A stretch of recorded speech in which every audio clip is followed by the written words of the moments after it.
10 mai 1996, 13 h. Mont Everest, 8413 mètres au-dessus du niveau de la mer. Rob Hall vérifie sa montre, le vent hurle à 80 km à l'heure contre son masque facial, ses lunettes sont couvertes de givre. Chaque respiration à travers son masque à oxygène lui donne l'impression d'aspirer de l'air à travers une paille. À 15 mètres au-dessus de lui, l'un de ses clients grimpe encore lentement vers le sommet. Beaucoup trop lentement. Rob regarde à nouveau sa montre. Il sait qu'il devrait faire demi-tour maintenant et ramener tout le monde sain et sauf. Cela devrait être la décision la plus facile qu'il ait jamais prise. C'est la règle qu'il a gardée, lui et 39 clients en vie. Mais ce qui va se passer dans les 60 prochaines secondes scellera leur destin à tous les deux. Et, quelques heures plus tard, piégé et mourant, à 8750 mètres, Rob saura exactement à quel moment tout a basculé. Le monde entier écoutera, alors qu'il s'en rend compte, à la radio. De la promesse qui a tout déclenché, à la tempête qui a scellé son destin, jusqu'à la dernière conversation qui a brisé des cœurs dans le monde entier. Voici l'histoire de Rob Hall et de la catastrophe qui a changé l'alpinisme à jamais. Bienvenue dans l'extrême. Lorsque j'ai fait la randonnée jusqu'au camp de base de l'Everest en mars 2024, j'ai vu le mémorial de Rob Hall. Voici la photo que j'ai prise, et elle m'est restée en tête depuis, parce que Rob Hall n'était pas censé mourir. Sur l'Everest, Rob était un montagnard néo-zélandais de 35 ans. Il a grandi à Christchurch, le plus jeune de 9 enfants, dans une famille ouvrière. Son terrain de jeu, c'était en gros les Alpes du Sud, alors il a commencé à grimper à l'adolescence. Dans la vingtaine, il n'était pas seulement doué pour l'escalade, il en était obsédé. Il a tout grimpé, les plus hauts sommets de Nouvelle-Zélande, puis d'Australie, et ensuite il a jeté son dévolu sur l'Himalaya. En 1996, Rob avait déjà atteint le sommet de l'Everest à 4 reprises. C'est plus que presque n'importe quel alpiniste non Sherpa. À ce moment-là, il avait gravi le plus haut sommet de chaque continent en seulement 7 mois. Ce gars-là était une véritable machine. Rob était spécial non seulement pour son talent à grimper, mais aussi pour sa capacité à enseigner la sécurité aux autres. Au début des années 1990, Rob a fondé Adventure Consultants, une société de guides qui emmenait des gens ordinaires sur l'Everest, et je parle de personnes normales, pas d'alpinistes d'élite, juste des gens avec un rêve. Et 5 000 $ à dépenser. C'était 2 fois plus cher que les autres guides, mais Rob garantissait la sécurité contrairement aux autres. Entre 1990 et 1995, il a guidé 39 clients jusqu'au sommet de l'Everest et retour sans accident, 39 personnes, 0 mort. Son secret tenait à une seule règle. Si vous n'étiez pas au sommet ou à proximité en début d'après-midi, vers 13 h, vous faisiez demi-tour. Peu importe quoi, Rob disait à ses clients, avec assez de détermination, n'importe quel idiot peut monter cette colline. Le vrai défi, c'est de redescendre vivant. Mais le 9 mai 1996, Rob se tenait devant sa tente au camp de base de l'Everest, observant la montagne. La veille de sa tentative d'atteindre le sommet, il ressentait au fond de lui quelque chose d'inexplicable. Peut-être cela disait-il Everest. Cette année allait être différente des autres années et il avait de nombreuses raisons de le ressentir ainsi. D'abord, les prévisions météorologiques qu'ils avaient reçues n'étaient pas bonnes. Il y a une énorme tempête qui se prépare selon les rapports. Elle frappera le 11 mai, juste un jour après l'ascension du sommet. Et ça allait être brutal. Le genre de tempête qui vous piège sur la montagne. Deuxièmement, toute la saison 1996 avait été un vrai désastre. C'était censé être une année spéciale pour l'Everest commercial, avec plusieurs compagnies d'alpinisme, des guides expérimentés et des clients prêts à payer cher pour réaliser leurs rêves. Mais en mai, tout était devenu laid. Différentes équipes d'expédition se disputaient au camp de base depuis des semaines. Il y avait des disputes animées sur qui devait installer les cordes ou qui passerait en premier le jour du sommet et quel Sherpa ferait quel travail. Il y avait cette tension territoriale que personne ne gérait vraiment, mais surtout, le problème de surpopulation a dû vraiment l'inquiéter. Des semaines de mauvais temps, tempête après tempête, avaient maintenu la montagne fermée et pas un seul alpiniste n'avait encore réussi à atteindre le sommet de l'Everest. Maintenant, enfin, une fenêtre météo s'ouvre. Le 10 mai semble assez dégagé pour tenter l'ascension. Chaque expédition qui attendait au camp de base depuis des semaines décide de partir le même jour.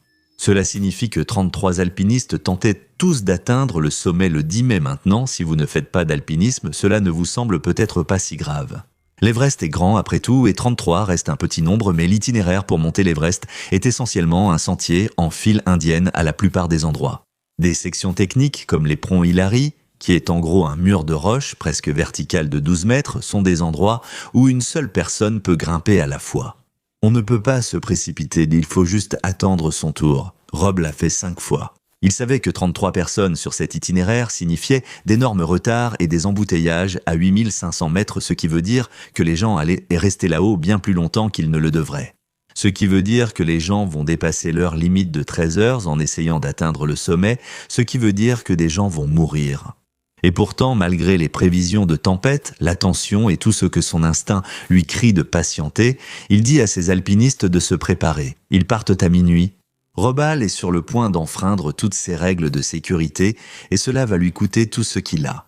Petit détour dans ce train du chaos. Si vous souhaitez faire partie de la communauté extrême, voir des vidéos exclusives faites rien que pour vous, avoir un accès anticipé à nos autres contenus et voter dans nos sondages, rejoignez-nous sur Patreon, on se retrouve là-bas.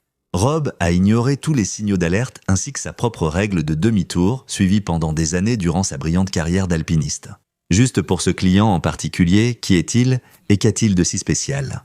Cet homme, c'est Doug Hansen, un facteur divorcé de 46 ans originaire de Seattle, qui avait travaillé pour la poste américaine pendant 27 ans. Ce n'est pas un athlète d'élite ou un fils à papa, c'est un gars ordinaire qui vient juste de sortir d'un divorce compliqué. Voilà. Après son divorce, Doug a décidé qu'il avait besoin de quelque chose, d'un but, d'un objectif qui lui appartienne entièrement et il l'a trouvé dans l'alpinisme. Il a commencé par les montagnes locales dans l'État de Washington, puis par des sommets plus hauts. Ensuite, il a eu cette idée folle en tête, gravir le mont Everest. Pour un employé des postes touchant un salaire modeste, c'est un rêve insensé.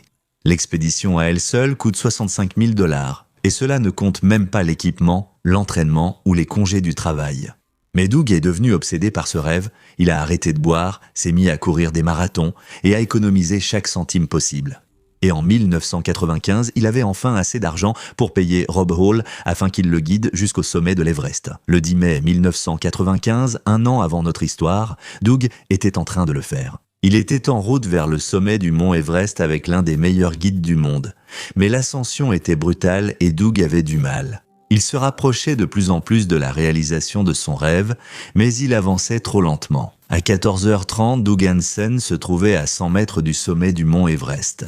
Il voyait le drapeau de prière claquer au sommet et d'autres alpinistes prendre des photos. Il était si près qu'il pouvait presque le toucher. C'est à ce moment-là que la voix de Rob Hall retentit à la radio. « Doug, il faut qu'on fasse demi-tour maintenant. Peux-tu imaginer être à la place de Doug ? Tu as dépensé toutes tes économies. T'es entraîné 1 an, grimpé des semaines et poussé ton corps à la limite, jusqu'à ce qu'il ne te reste plus que 100 mètres, soit à peu près la longueur d'un terrain de football. Tu es à 2 doigts de réaliser le rêve qui a consumé toute ta vie et tu dois faire demi-tour. » Pour un homme sortant d'un divorce difficile, il pensait sûrement n'avoir plus rien à perdre. Mais Doug est redescendu avec Rob ce jour-là. Il a survécu à la règle de Rob. Il lui a sauvé la vie. Mais quelque chose s'est brisé en Doug lors de cette descente. Il disait à tous ceux qui voulaient l'entendre que le sommet semblait si proche. Pas un jour ne passe sans qu'il y pense. Et quelque chose s'est aussi brisé en Rob qui a pris la bonne décision, la plus sûre. Mais il a aussi détruit le rêve d'un homme alors qu'il était à portée de main. Cela a créé une culpabilité profonde et tenace dont Rob n'a jamais pu se défaire. Au cours de l'année suivante, Rob n'a pas pu s'empêcher de penser à Doug et à la proximité de son objectif. Au regard sur le visage de Doug, quand Rob lui a demandé de faire demi-tour. Alors, Rob a appelé Doug, puis il l'a rappelé encore et encore. Au cours d'une année, Rob a appelé Doug une 12aine de fois depuis la Nouvelle-Zélande juste pour lui dire « Reviens, réessaie. Tu étais si près du but, tu peux y arriver. » Rob a même offert à Doug une réduction sur les 65 000 $ habituels. Il voulait que Doug ait une autre chance et Doug ne pouvait pas non plus laisser tomber. Ce sommet le rongeait chaque jour pendant 365 jours. Il pensait au fait d'avoir été à seulement 100 mètres du sommet, alors Doug a décidé de retenter l'ascension. Il a hypothéqué sa maison et demandé à des élèves d'une école liée à Kent, dans l'État de Washington, de vendre des t-shirts. Pour aider à financer l'ascension, ils lui ont donné un petit drapeau américain à planter au sommet. Doug a dit à ses coéquipiers de 1996 « Je veux en finir avec ça et passer à autre chose. Je ne veux pas avoir à revenir ici. » Ce n'était plus simplement une relation client, c'était devenu personnel. Dans l'esprit de Rob, c'était une promesse, il devait se sommer à Doug. Et peu importe les conditions, peu importe ce que son instinct lui disait, il devait simplement tenir sa promesse. Le 10 mai 1996, juste après minuit, 33 alpinistes de plusieurs expéditions quittent le camp 4 et entament la dernière ascension vers le sommet. Et parmi eux se trouve Rob Hall, son collègue guide Mike Groom et 6 clients dont Doug. Dès le début, Doug avait des difficultés. Il avait des problèmes depuis son arrivée au camp de base, plusieurs semaines plus tôt, après une opération de la gorge aux États-Unis avant son départ pour le Népal. Sa gorge était irritée, certains jours il pouvait à peine parler, et l'air raréfié en altitude empirait la situation. En plus de cela, Doug souffrait de violents maux de tête. Ils étaient constants et lancinants.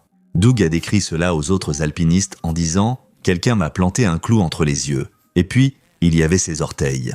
En 1995, lorsque Rob avait fait rebrousser chemin à Doug, à 100 mètres du sommet, Doug avait eu des engelures à certains de ses orteils.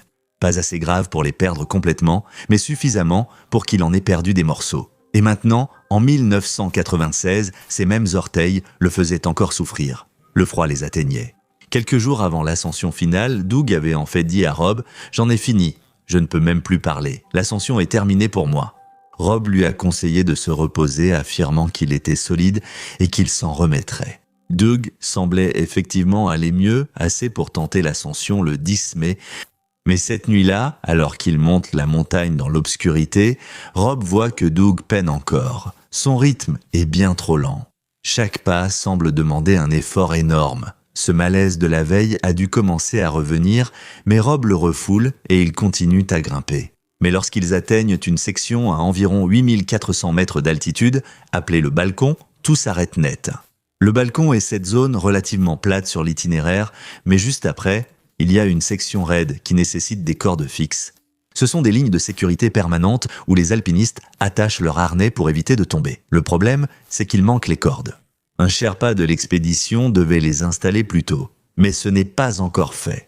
Donc, maintenant, vous avez des dizaines d'alpinistes qui restent là, à 8400 mètres d'altitude dans l'obscurité glaciale, attendant que quelqu'un installe les cordes pour qu'ils puissent continuer. Ils attendent pendant presque 1 heure. Vers 11h30 du matin, certains des clients de Rob commencent à faire le calcul dans leur tête.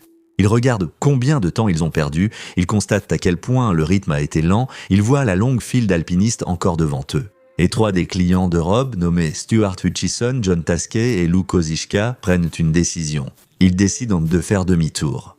Ces gars ne sont pas près du sommet et voient qu'ils n'atteindront pas la limite de 13 heures pour faire demi-tour. Ils prennent la décision la plus difficile de leur vie. Abandonner, renoncer aux $5000 et redescendre. Parce que rester en vie est plus important qu'atteindre le sommet. La règle de Rob vise justement à pousser les gens à prendre des décisions intelligentes avant qu'il ne soit trop tard. Rob regarde ses 3 clients redescendre et il devrait faire la même chose. Pour Doug, les retards sont trop longs, le rythme de Doug est trop lent, les calculs ne tiennent pas. Mais quand Rob regarde Doug, qui continue d'avancer, lentement mais sûrement, Rob se dit qu'il peut gérer la situation.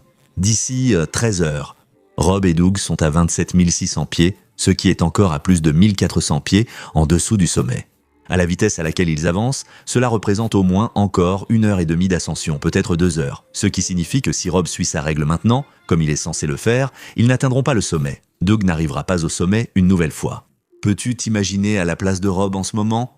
Tu as promis quelque chose à quelqu'un, pas explicitement, mais tu l'as fait, et maintenant tu dois choisir entre tenir cette promesse et suivre la règle. C'est cette règle qui a permis à tout le monde de rester en vie. Il y a aussi sa réputation en jeu. Rob regarde autour de lui et voit d'autres expéditions continuer à grimper. Scott Fisher de Mountain Madness, le principal concurrent de Rob, poussait encore vers le sommet.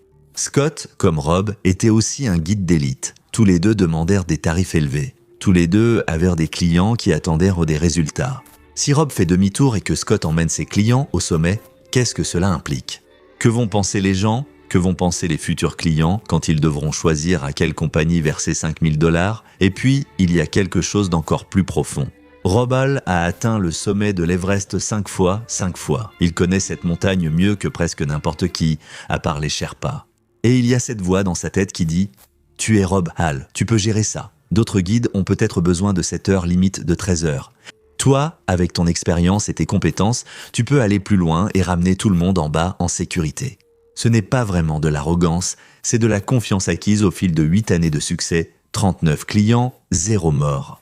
Ce bilan te fait croire que tu peux gérer des situations qui tueraient d'autres personnes. Rob fait son choix, il n'appelle pas Doug à la radio pour faire demi-tour, il continue à grimper. À cet instant, Rob Hall enfreint sa propre règle, celle qui a permis de garder 39 personnes en vie et qui a défini toute sa carrière. Et il se dit, on peut le faire. Encore 2 heures jusqu'au sommet, on commence à redescendre à 15h30. Il reste encore beaucoup de lumière du jour, l'oxygène tiendra. Je connais cette montagne, je gère. Ce que Rob ne sait pas encore, ce qu'il ne peut pas voir, c'est que cette décision vient de les condamner tous les deux. À 14 heures, Rob et Doug n'ont toujours pas atteint le sommet. D'autres alpinistes venant d'expéditions différentes atteignent le sommet maintenant, arrivant entre 14h10 et 14h15. Tout le monde a dépassé leur limite de demi-tour et tout le monde prend le même risque. Et à 14h30, Robal atteint enfin le sommet de l'Everest pour la 5e fois, avec 90 minutes de retard sur son horaire de demi-tour. Il attend là-haut car Doug Hansen est encore à des centaines de pieds plus bas, luttant pour gravir les dernières marches.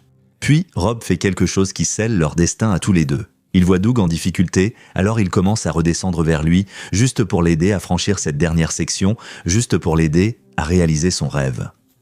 À 16h30, Doug Hansen a finalement atteint le sommet du mont Everest. Rob l'a finalement fait. La dette qu'il pensait devoir a été remboursée pour Doug.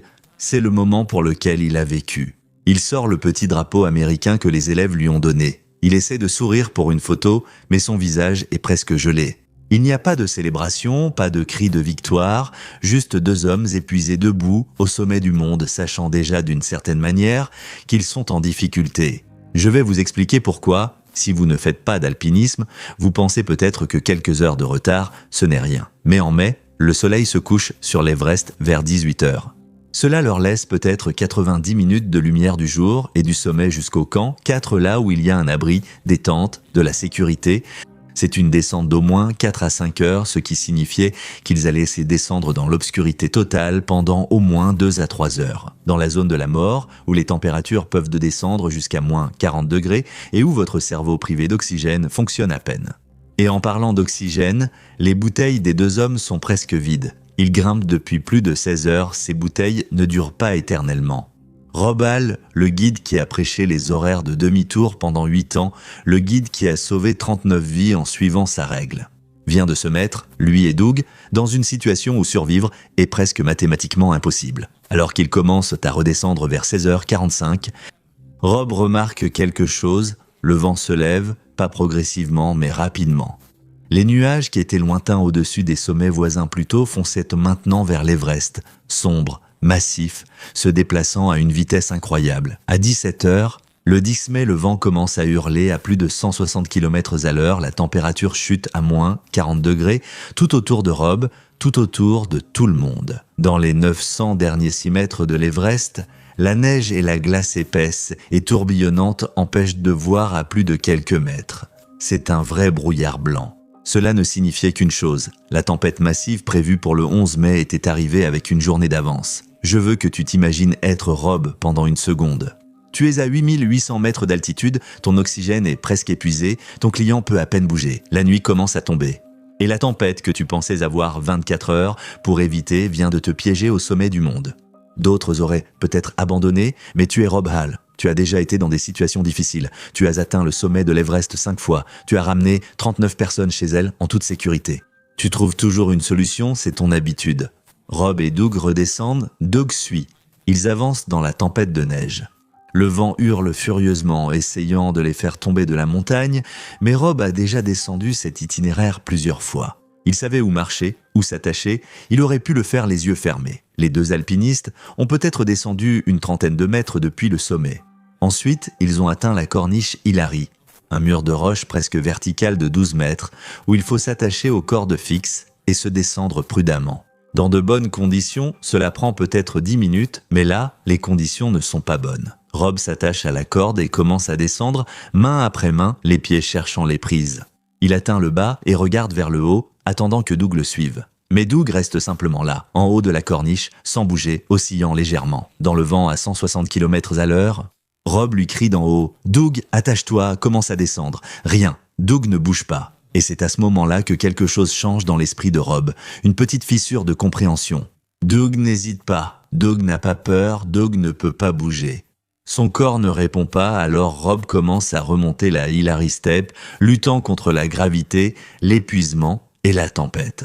Il rejoint Doug et observe son visage à travers les lunettes gelées. Ses yeux sont à peine focalisés, son masque à oxygène est à vide, et c'est à ce moment-là que Rob comprend que Doug n'est pas en train d'hésiter.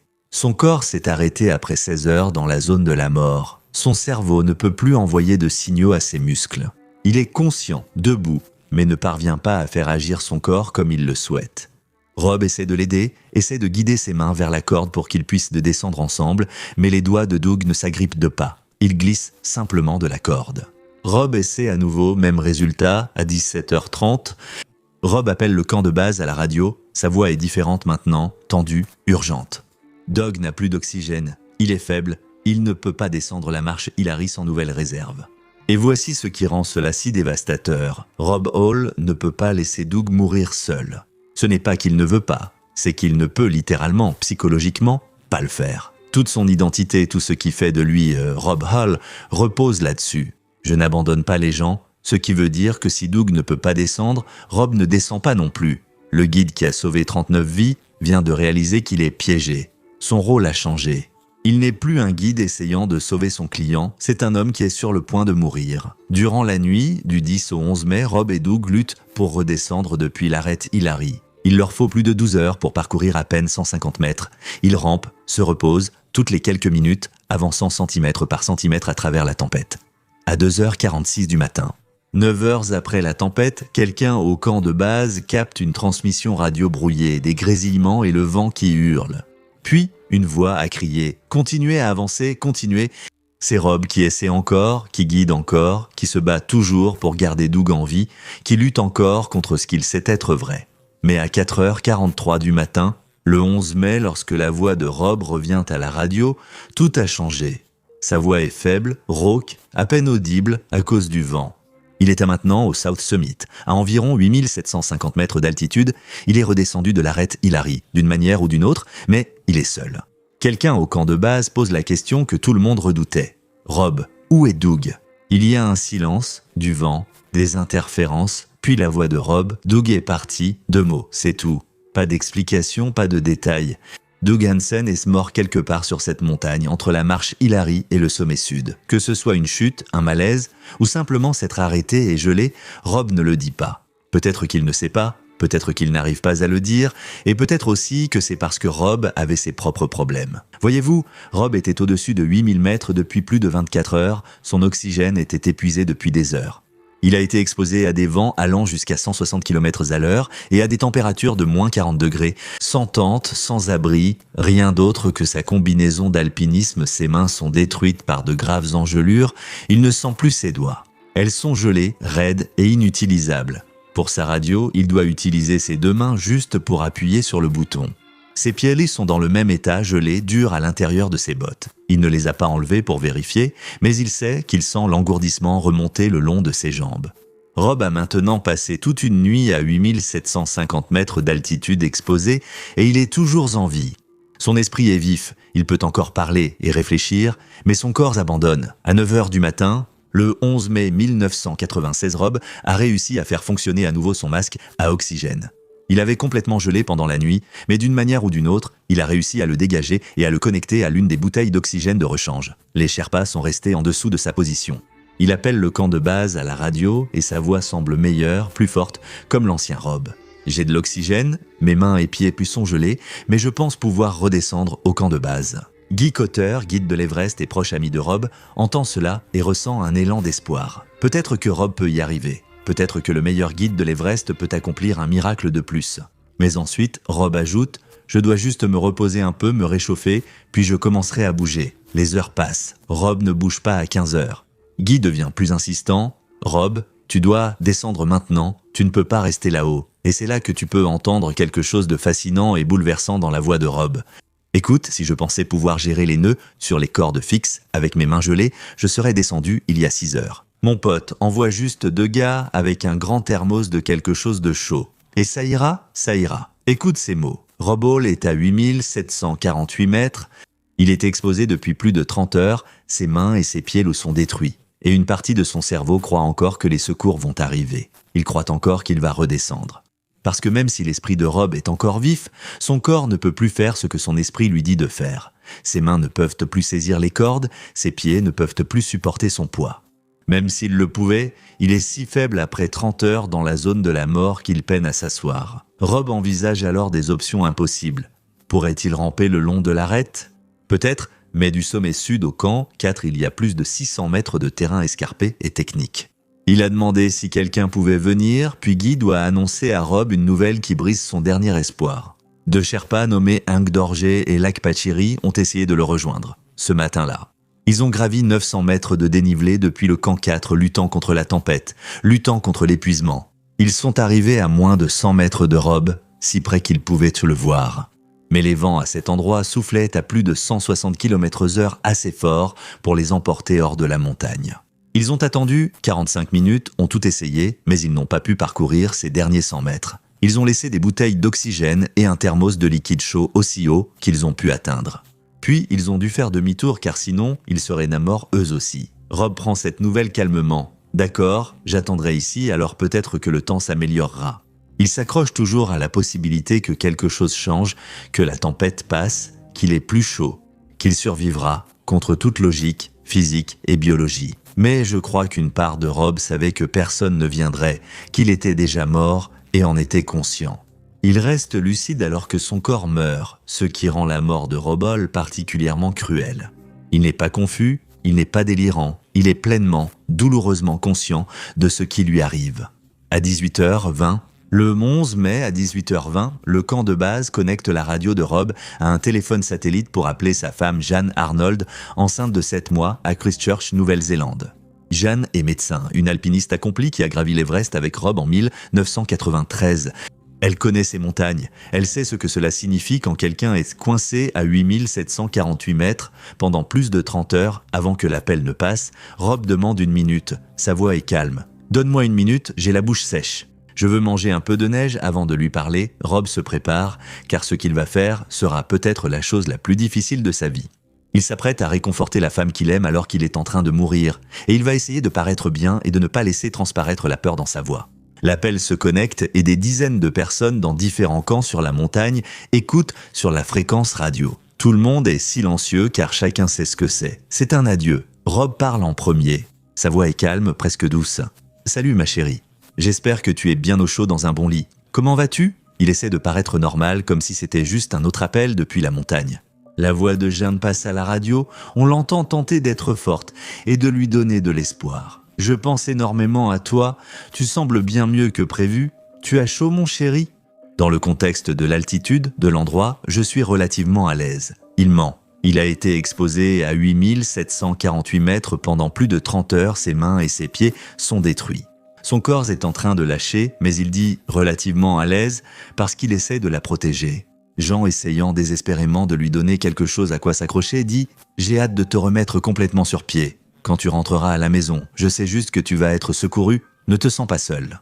J'envoie toute mon énergie positive vers toi. » Et on entend dans sa voix qu'elle essaie de le pousser à survivre, de lui donner de la force par la seule puissance de l'amour et de l'espoir. Mais Rob sait, il sait ce que Jean sait, mais il ne dira pas qu'il sait qu'à 8748 mètres, il n'y a pas de secours.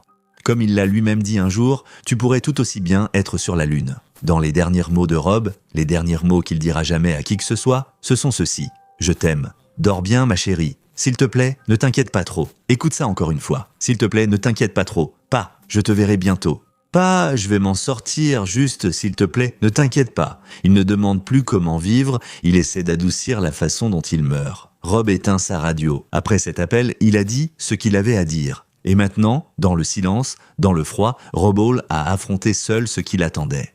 Environ 30 heures après avoir été piégé à 8748 mètres sans abri, Robal est mort dans la soirée du 11 mai 1996 et je ne sais pas quels ont été ses derniers instants. Personne ne le sait, mais je sais que ces derniers 6 mots n'ont pas été prononcés avec désespoir ou panique, mais avec quelque chose de plus calme, quelque chose qu'on pourrait appeler l'acceptation. Il a dit au revoir à Jeanne. Il lui a dit qu'il l'aimait et a tenté de lui faciliter la vie. Il a accepté ce qui allait arriver. Robol avait passé sa vie d'adulte dans les montagnes. Il avait gravi l'Everest 5 fois et ramené 39 personnes saines et sauves.